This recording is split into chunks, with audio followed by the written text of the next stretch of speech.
Президент Казахстана выступил с инициативой разрешить казахстанцам использовать часть своих пенсионных накоплений до выхода на заслуженный отдых. В отечественной пенсионной системе накопились серьезные проблемы. На текущий момент проблема недостаточности пенсионных сбережений не столь ощутима, однако уже через 10 лет ситуация может измениться.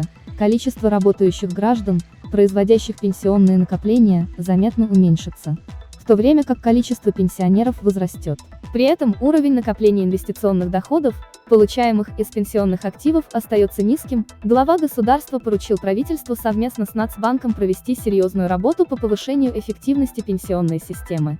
Кроме того, Токаев обратил внимание, что сейчас работающий человек может пользоваться своими пенсионными накоплениями только после выхода на пенсию, и выразил понимание желанию людей использовать эти средства еще до выхода на пенсию. Поэтому поручаю правительству до конца года проработать вопрос целевого использования работающими гражданами части своих пенсионных накоплений, например, для покупки жилья или получения образования, сказал Касым-Жомарт Токаев на совместном заседании правительства. Кто сможет забрать часть пенсионных накоплений в Казахстане? При досрочном снятии пенсионных накоплений в первую очередь будут оценивать социальное положение гражданина Казахстана.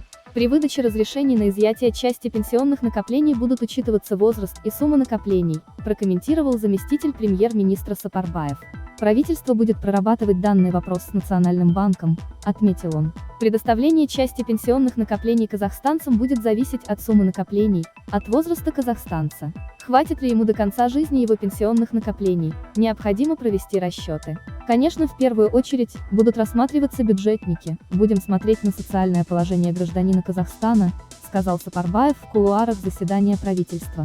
Ранее глава Казахстана Касым-Жомарт Токаев поручил правительству проработать вопрос использования гражданами части пенсионных накоплений.